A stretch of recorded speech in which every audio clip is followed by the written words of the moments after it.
Naka-experience na ba yung kumain nito? Ito yung tinatawag sa mga Ilonggo ay laswa, kung sa Bisaya ay laoy. Kung gusto mong ma-experience ng lutong ito, tapusin mo lang itong video.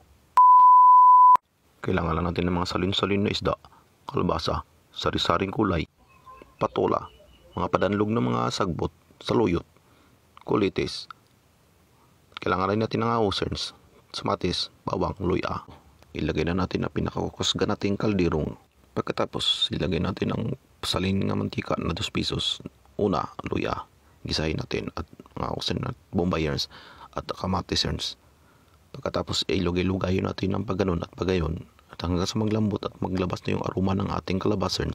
At pagkatapos, tapos niyong lagay-lugayin at pikit-ikutin hanggang sa malipong yung ating kalabaserns, ay lagyan na natin itong sari-sari nating gulay.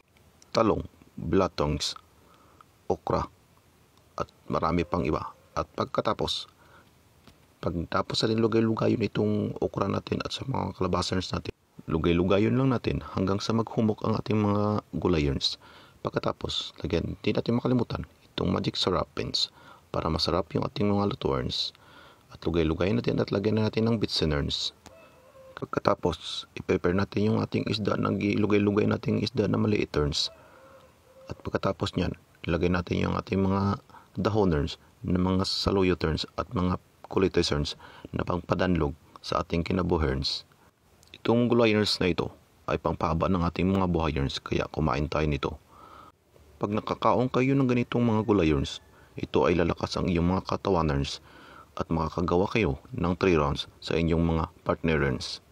Kaya lugay-lugayin nyo lang hanggang sa manglambot ang ating mga gulayers na mga sari-sari at ilagay natin ang patulayers. Ito yung nagpapaaroma at nagpapalabango ng ating mga lutuerns. At siyempre, pagkatapos lagay natin itong saluterns natin. Ito yung nagpapadanlog at nagpapalapot sa ating lutuerns na sabawerns. At pagkahuman, lugay-lugay lang natin ang ating sabawerns. After 2 minutes and 1 seconds, magtungangin tayo ng kunting tubigerns.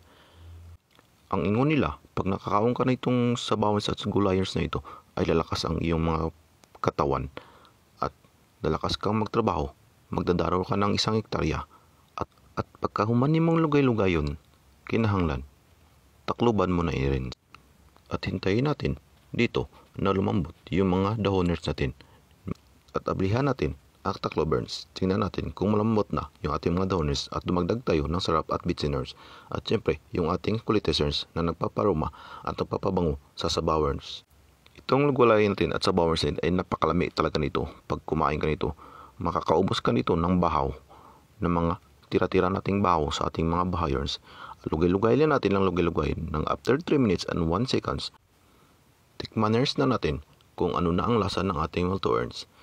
Napakasarap na talaga nito at kitang-kita naman sa mukha ng ating gulay na napakatakam-takam na talaga at lagyan natin ng sili haba, demonyo herds. At pagkatapos, hintayin lang natin ng after 15 minutes, kunin na natin, habuain na natin ang ating lutuerns at atin natin itong kakainin at titikman na natin kung ano ito kalamay erns.